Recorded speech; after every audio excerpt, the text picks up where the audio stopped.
पहाड़ों पर हो रही लगातार बारिश से यूपी की नदियां उफान पर है। यमुना, चंबा, केन, बेतवा समेत कई सहायक नदियों का जलस्तर लगातार बढ़ रहा है। आपकी टीवी स्क्रीन पर अब 6 तस्वीरें ये देखिए किस तरह से अलग अलग जिलों में बारिश से हालात कैसे बिगड़े हुए हैं।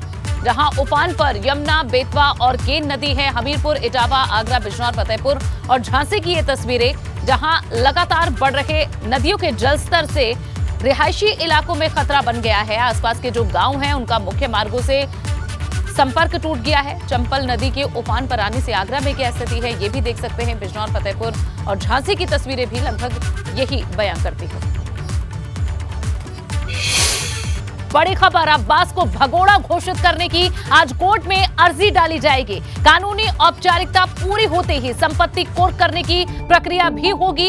अब्बास को भगोड़ा घोषित करने के लिए 11 अगस्त को अर्जी दी थी। कोर्ट ने खारिज करते हुए 25 अगस्त तक गिरफ्तारी का समय दिया था। और अब सूत्रों के अनुसार अब्बास ने हाईकोर्ट में जमानत की याचिका भी दायर की है, लेकिन अभी तक आज आखिरी दिन था कोर्ट में पेश करने का अब्बास अंसारी को। लेकिन पुलिस की गिरफ्त से दूर है अब्बास अंसारी और भगोड़ा घोषित करने की आज कोर्ट में अर्जी डाली जाएगी अब्बास अंसारी को, जहां कानूनी औपचारिकता पूरी होते ही अब्बास की संपत्ति कुर्क होने की भी प्रक्रिया शुरू होगी। अब्बास को भगोड़ा घोषित करने के लिए जहां पहले याचिका दी गई थी 11 अगस्त को, लेकिन कोर्ट ने इस याचिका को यह कहते हुए खारिज कर दिया था कि 25 अगस्त तक अब्बास अंसारी को कोर्ट में पेश किया जाए। लेकिन समय समय पर छापेमारी की गई, तलाशी ली गई, लेकिन अब्बास अंसारी का पुलिस को कहीं कोई सुराग नहीं मिला। और आज 25 तारीख है, ऐसे में जहां गिरफ्तारी का जो समय था उसकी मियाद भी आज खत्म हो रही है। लेकिन इस बीच सूत्रों के हवाले से खबर बड़ी ये भी है कि अब्बास ने हाईकोर्ट में जमानत याचिका दायर की है, लेकिन कोर्ट की तरफ से 25 अगस्त तक पुलिस को निर्देश दिए गए थे कि 25 अगस्त तक कोर्ट में पेश किया जाए अब्बास अंसारी को। और अब ऐसे में जब 25 तारीख को भी पुलिस की गिरफ्त से अब्बास अंसारी दूर है, तो संभावित है कि अब्बास को भगोड़ा घोषित करने की आज कोर्ट में अर्जी डाली जाएगी। कानूनी औपचारिकता पूरी होते ही इस अर्जी के बाद भगोड़ा अगर घोषित कर दिया जाता है अब्बास अंसारी को, तो फिर संपत्तियों की कुर्की होगी। इस वक्त की बड़ी खबर आपको दे रहे हैं, जहां कई छापेमारी की गई, तलाश की गई अब्बास अंसारी की, लेकिन अब्बास अंसारी का कोई सुराग पुलिस को नहीं मिला है, जिसके बाद अब कानूनी औपचारिकता पूरी होते ही संपत्ति कुर्क करने की प्रक्रिया शुरू होगी, क्योंकि आज भगोड़ा घोषित करने की अर्जी कोर्ट में डाली जाएगी पुलिस के द्वारा। ये बड़ी खबर आपको दे रहे हैं। पुलिस और अब्बास अंसारी की लुका-छुपी काफी समय से चल रही है। पुलिस की गिरफ्त से लगातार दूर बना हुआ है। 3 हफ्तों तक छकाया गया अब्बास अंसारी के द्वारा पुलिस को, लेकिन आज समय की मियाद खत्म होती है। 25 तारीख तक का वक्त कोर्ट की तरफ से दिया था पेशी का, और आज 25 तारीख है, लेकिन पुलिस के हाथ खाली है। ऐसे में अब्बास को भगोड़ा घोषित करने की आज कोर्ट में अर्जी डाली जाएगी। और विवेक त्रिपाठी हमारे संवाददाता जुड़ गए हैं। विवेक, बताएं कि आज कोर्ट में क्या हो सकता है, कब सुनवाई होगी इस मामले में? देखिए, 2 चीजें हैं। एक तो अब्बास की तरफ से सरेंडर एप्लीकेशन डाली जा सकती है कोर्ट में, जहां पर मुकदमा चल रहा है एमपी एमएलए कोर्ट में।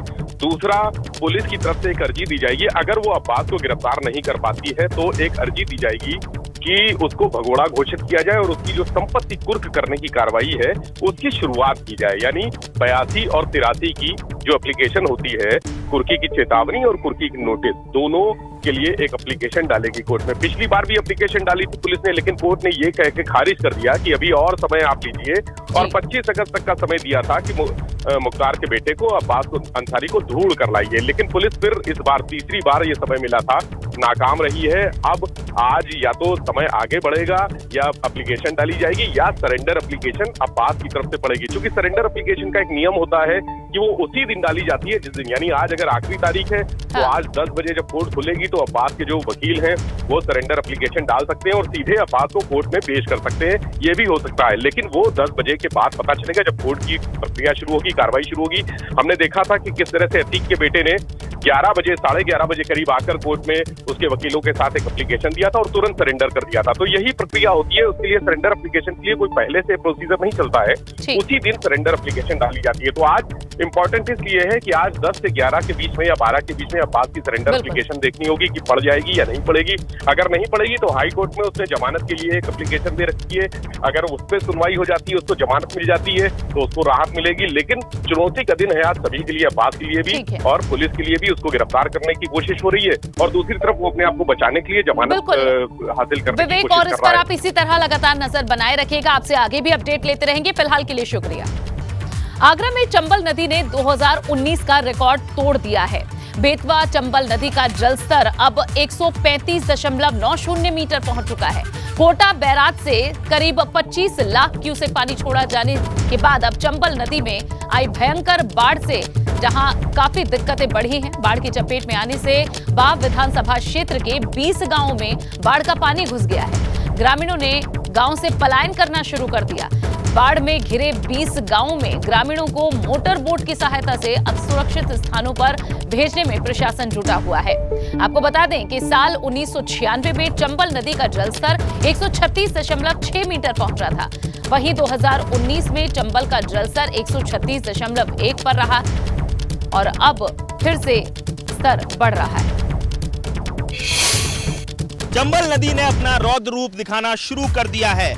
आगरा के बाह और पिनहाट इलाके में कहा जाए जल प्रलय आ चुकी है तो गलत नहीं होगा। अब देख सकते हैं कि लगातार हर घंटे जो वाटर लेवल है वो बढ़ रहा है। इस समय मैं पिनहाट इलाके में जो चंबल डाल नहर परियोजना है उसके पंपिंग स्टेशन पर मैं मौजूद हूं और आपको मैं मीटर दिखाना चाहता हूं। सबसे पहले इस समय जो वाटर लेवल है वो इस समय वाटर लेवल 135.80 ये वाटर लेवल पहुंच चुका है, यानी 135.8 मीटर तक इस समय जलस्तर पहुंच चुका है। इसके साथ ही जो 2019 का जो वाटर लेवल था यानी 136.10 उसको भी कुछ घंटों में पूरी तरह से उस रिकॉर्ड को भी तोड़ देगा। इसके साथ ही अभी तक चंबल का जो हाई फ्लड लेवल रहा है वो 136.60 रहा है 1996 में, उसको भी पूरी तरह से उस रिकॉर्ड को भी तोड़ने की आशंका है, क्योंकि करीब 25 लाख क्यूसेक वाटर डिस्चार्ज किया गया है। कोटा बैराज और तमाम जो बांध हैं, तमाम जो सहायक नदियां हैं राजस्थान मध्य प्रदेश की जो चंबल से जुड़ती हैं, तो ऐसे में हर घंटे वाटर लेवल बढ़ रहा है। अब देख सकते हैं कि मैं पंपिंग स्टेशन के अपर जो प्लेटफॉर्म है उस पर मौजूद हूँ। नीचे वाले प्लेटफॉर्म और ज्यादा जानकारी अब सीधा नितिन से ले लेते हैं। आगरा से हमारे संवाददाता जुड़ गए हैं। नितिन, हमने आपकी रिपोर्ट देखी, किस तरह से चंबल नदी का पानी लगातार रिकॉर्ड तोड़ रहा है वो देखा, लेकिन जो ये पानी जिन गांव में घुस रहा है वहां की स्थिति कैसी है, वहां प्रशासन कैसे मदद दे रहा है?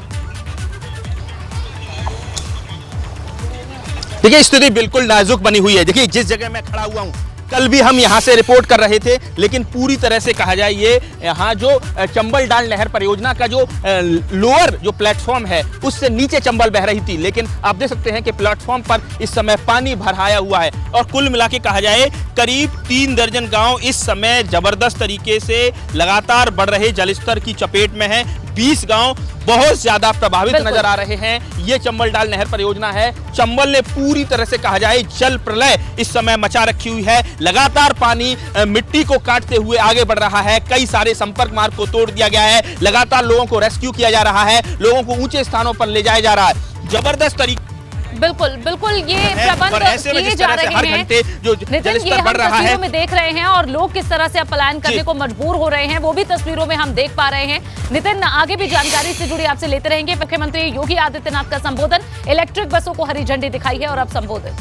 महानगरों लखनऊ और कानपुर के लिए इस सेवा का शुभारंभ हो रहा है। मैं इस अवसर पर दोनों नगर निकायों से जुड़े हुए सभी माननीय जनप्रतिनिधियों को और वहाँ की जनता जनार्दन को भी हृदय से अभिनंदन करते हुए उन्हें बधाई देता हूँ। मैं धन्यवाद देता हूँ नगर विकास को कि पिछले 5 वर्ष के अंदर प्रदेश में नगरीय सुविधाओं को आदरणीय प्रधानमंत्री जी की मंशा के अनुरूप बेहतरीन तरीके से आगे बढ़ाने का कार्य हुआ है। देश के अंदर जिन 100 सिटी को स्मार्ट सिटी के रूप में विकसित किया जा रहा है, उनमें से 10 उत्तर प्रदेश के अंदर है। और उन 10 में भी जो टॉप 10 सिटी हैं जिन पर बेहतरीन कार्य हुए हैं, मुझे बताते हुए प्रसन्नता है कि उसमें उत्तर प्रदेश के 2 शहर हैं, आगरा और वाराणसी, जो स्मार्ट सिटी मिशन के अंतर्गत बेहतरीन प्रदर्शन करते हुए टॉप 10 में अपना स्थान बनाने में सफलता जिन्होंने प्राप्त की है। शेष 7 जो नगर निगम हैं उन्हें भी स्मार्ट सिटी के रूप में विकसित करने के लिए राज्य शासन की ओर से राज्य स्मार्ट सिटी मिशन के अंतर्गत हम लोगों ने अपनी कार्रवाई को आगे बढ़ाया है। और स्मार्ट सिटी मिशन के अंतर्गत जो कार्य आगे बढ़े हैं, इसमें से ITMS की जो सुविधा है, इंटीग्रेटेड ट्रैफिक मैनेजमेंट की जो व्यवस्था है, उसने कोविड कालखंड में ICCC के माध्यम से नगरीय क्षेत्रों में ही नहीं बल्कि पूरे जनपद में कोविड प्रबंधन में भी बेहतरीन मदद हम लोगों को की है। और उसी के मॉडल को हम लोगों ने न केवल अपने 17 स्मार्ट सिटी से जुड़े हुए नगर निकायों में बल्कि प्रदेश के सभी 75 जनपदों में उस मॉडल को लागू करते हुए देश के अंदर कोविड प्रबंधन के एक बेहतरीन मॉडल को भी प्रस्तुत करने में हमें सफलता प्राप्त हुई है। प्रदेश के अंदर विगत 5 वर्ष के अंदर मेट्रो के संचालन में भी हमें सफलता प्राप्त हुई। आज देश के अंदर किसी राज्य के अंदर सर्वाधिक शहरी क्षेत्रों में मेट्रो का संचालन उत्तर प्रदेश कर रहा है, जिनमें 5 शहर ऐसे हैं जहां पर हमारी वर्तमान में मेट्रो संचालित हो रही है। और आगरा में मेट्रो पर कार्य तेजी के साथ आगे बढ़ रहा है। विगत 5 वर्ष के अंदर नगरीय क्षेत्र में 17 लाख गरीबों को प्रधानमंत्री आवास योजना की सुविधा से आच्छादित किया गया। तो स्वच्छ भारत मिशन के अंतर्गत भी हम लोगों ने व्यक्तिगत शौचालय 9 लाख के आसपास इस प्रकार की सुविधाओं से आच्छादित किए गए। सामुदायिक शौचालयों का भी निर्माण हुआ है। आज हम लोग जब देखते हैं, कोई भी जब लखनऊ में आता है, कानपुर में जाता है या उत्तर प्रदेश के किसी भी अन्य शहर में, सबसे पौराणिक जो सिटी है हमारी वाराणसी जाता है, एक बात जरूर बोलता है कि सिटी बहुत सुंदर है, साफ सुथरी है। सुंदरता का मानक स्वच्छता से होता है और स्वच्छता है तो लोग उसके बारे में चर्चा भी करते हैं और उस चर्चा का हिस्सा आज उत्तर प्रदेश बना है। प्रधानमंत्री जी का विजन था स्वच्छ भारत मिशन। जब 2 अक्टूबर 2014 को प्रारंभ हुआ था तो स्वच्छ भारत मिशन के अंतर्गत हम लोग प्रदेश के अंदर भी उस लक्ष्य को प्राप्त कर सकें, यह एक दूर की कौड़ी थी, लेकिन आज ये सपना साकार हुआ है। प्रदेश के नगर निकाय भी स्वच्छ दिखाई दे रहे हैं। इस स्वच्छता का और शुद्ध पेयजल की आपूर्ति का और बुनियादी सुविधाओं की बेहतरीन उपलब्धता के लिए जो प्रयास हुए हैं, इसने तमाम जो वेक्टर बॉर्न डिजीज थे उनको भी नियंत्रण करने में सफलता प्राप्त की है। प्रदेश के अंदर पर्यटन की सुविधाओं को आगे बढ़ाने में हमें मदद मिली है। और इसीलिए मैं देख रहा था, मैं पिछले दिनों मुझे गोरखपुर में भी इलेक्ट्रिक बसेस को शुभारंभ करने का अवसर प्राप्त हुआ था। मैं जब अगले विजिट में गया तो मैंने पूछा वहाँ पे पब्लिक से, मैंने पूछा, मैंने कहा इलेक्ट्रिक बसेस चल रही कैसे लग रहा है? उन्होंने कहा साहब और भी लगते, और अलग अलग जगहों से मेरे सामने इस बात की डिमांड होने लग गई कि हमें हमारे शहर को भी, हमारे कस्बे को भी, या जो गोरखपुर सिटी के अंदर इलेक्ट्रिक बसें चल रही हैं इसके दायरे को थोड़ा बढ़ा देते। यानी इतनी मांग थी और पूरी भर करके जा रही है। मैंने नगर निकाय के साथ वहाँ बैठक की, मैंने उनसे पूछा, मैंने कहा भी ये जो इलेक्ट्रिक बसें चल रही हैं क्या इनसे आपका खर्चा निकल पा रहा है? उन्होंने कहा हाँ, बहुत बेहतरीन तरीके से आगे बढ़ रही हैं और लोगों की बड़ी डिमांड है। जिस भी रूट पर मैं गया इलेक्ट्रिक बसेस की वहाँ की सुविधा की सबने सराहना की है। जब कॉमन मैन, जिसको राजनीति से कोई लेना देना नहीं, आपके कार्यों की सराहना करे तो ये मान करके चलिए कि आप सही दिशा में आगे बढ़ रहे हैं। और उस दिशा में इलेक्ट्रिक बसेज की ये सेवा आज यहाँ पर हम लोग 2 प्रदेश के सबसे बड़े जो नगर निकाय हैं लखनऊ और कानपुर के लिए प्रारंभ करने जा रहे हैं। यद्यपि दोनों सिटी मेट्रो से भी जुड़ी हुई है, लेकिन मेट्रो की आधार बनेगी इलेक्ट्रिक बस सेवा। इसमें मेट्रो के विस्तार करने में भी प्रत्येक जो यात्री है, प्रत्येक नागरिक को वायु और ध्वनि प्रदूषण से मुक्त पब्लिक ट्रांसपोर्ट की एक बेहतरीन सुविधा उपलब्ध कराने में हमें इसके माध्यम से सफलता प्राप्त होती है। और मैंने इसलिए नगर निकाय से, नगर विकास विभाग से इस बात का आग्रह किया था। मुझे याद है अभी 10 दिन पहले मेरे पास दक्षिण भारत से एक सज्जन आए थे मिलने के लिए। वे मेरे पास आए तो बातचीत चल रही थी। उन्होंने कहा कि यहाँ पे नैमिषारण्य कहाँ पड़ता है। मैंने कहा नैमिषारण्य से आपका क्या मतलब है? क्योंकि जब वो अतिथि यहाँ आए थे तो मैंने उनको यहाँ पे नैमिषारण्य अतिथि गृह में ठहराया था। तो मैंने कहा हो सकता है नैमिषारण्य अतिथि गृह में ठहराए हैं इसलिए बोल रहे होंगे। तो उन्होंने मुझसे पूछा, उन्होंने कहा ये नैमिषारण्य कहाँ है? मैंने कहा यहाँ से 70 किलोमीटर की दूरी पर। तो मैंने कहा आपका पूछने का उद्देश्य क्या है? उन्होंने कहा कि हमारी जो फ्लाइट आई है वहाँ से, उसमें से आधे से अधिक जो पैसेंजर थे वे नैमिषारण्य जाने वाले थे। तो आखिर नैमिषारण्य का महात्म क्या है? मैंने कहा नैमिषारण्य भारत की वैदिक और पौराणिक ज्ञान की आधार भूमि है। ये जितना भी लिपिबद्ध हुआ है श्रवण परंपरा से उसको लिपिबद्ध करने का जो श्रेय जाता है वो नैमिषारण्य को जाता है। यानी हम लोग यहीं पे हैं। मैं लखनऊ के बहुत सारे लोगों से पूछा उसके बाद कि वे नैमिषारण्य के बारे में जानते हैं? उन्होंने कहा नहीं। मैंने कहा कभी गए? कहा नहीं। मैंने कहा देखो दक्षिण भारत से लोग आते हैं, बड़ी श्रद्धा भाव के साथ नैमिषारण्य का दर्शन करते हैं और वहाँ पर हम लोग उसको उस रूप में विकसित आज तक नहीं कर पाए। हजारों वर्ष पहले ये कार्य नैमिषारण्य में हुआ होगा, लेकिन हम लोगों ने उस सुविधा को जो वहाँ पे मिलनी चाहिए थी, जिसका वो हकदार था, हमें अपनी धरोहर के संरक्षण की हम बात करते हैं और जहाँ से इस धरोहर को संरक्षित करने का बीड़ा हजारों वर्ष पहले उठाया गया था, वहाँ पर हमने उस धरोहर को संरक्षित करने के साथ ही उसके पर्यटन विकास की संभावनाओं को आगे बढ़ाने के लिए क्या किया। इस पर आज जहाँ पर्यटन और संस्कृति विभाग इस पर कार्य कर रहा है, वहीं मैंने नगर विकास विभाग से इस बारे में आग्रह किया कि इलेक्ट्रिक बसेज की कुछ सेवा लखनऊ से नैमिषारण्य के लिए भी प्रारंभ करने की तैयारी हो। और उसके लिए हो सकता है कुछ समय लगे, क्योंकि वहाँ पे चार्जिंग स्टेशन बनाने पड़ेंगे, अन्य सुविधाएं देनी पड़ेंगी।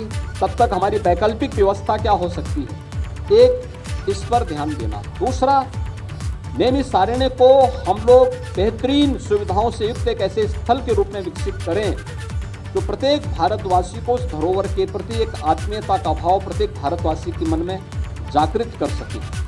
क्योंकि ये जो वैदिक ज्ञान है, यह भारत का वह ज्ञान है, भारत की एक ऐसी धरोहर है जो विश्व कल्याण का मार्ग प्रशस्त करता है, मानवता के कल्याण का मार्ग प्रशस्त करता है, प्रत्येक जीव के कल्याण के मार्ग प्रशस्त करता है, ब्रह्मांड के कल्याण का मार्ग प्रशस्त करता है।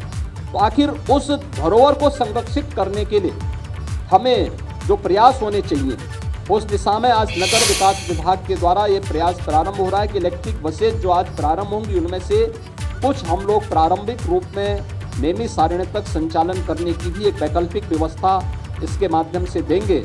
और साथ साथ लखनऊ से पहले चरण में बहुत शीघ्र हम लोग यहाँ पर हेलीकॉप्टर की सुविधा भी यहाँ से नैमिषारण्य के लिए उपलब्ध करवाएंगे।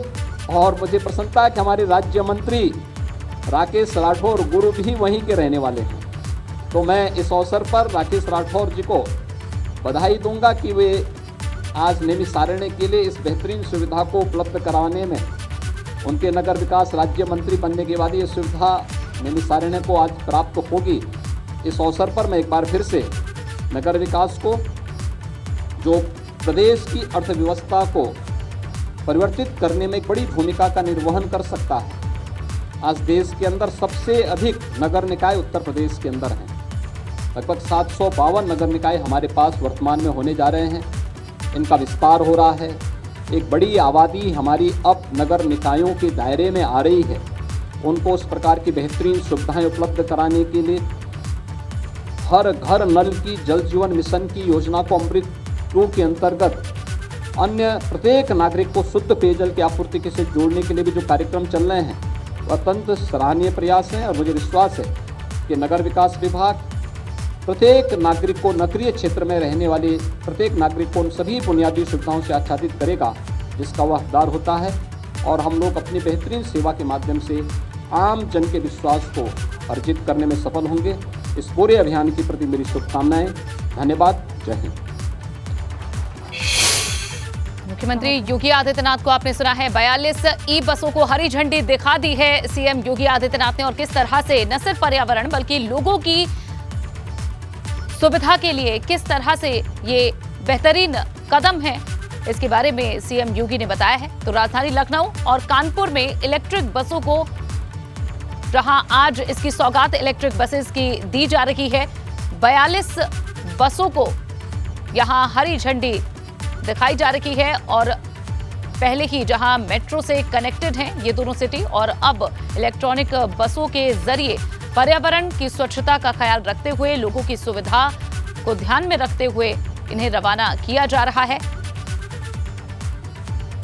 लखनऊ कानपुर को ये बड़ी सौगात दी जा रही है। 42 इलेक्ट्रिक बसों की ये सौगात है बेहतर परिवहन व्यवस्था के लिए, जहां लगातार प्रशासन और सरकार काम कर रहे हैं। नगर निगम को ये सौगात है। लखनऊ कानपुर को इलेक्ट्रिक बसेस की सौगात आज दी जा रही है।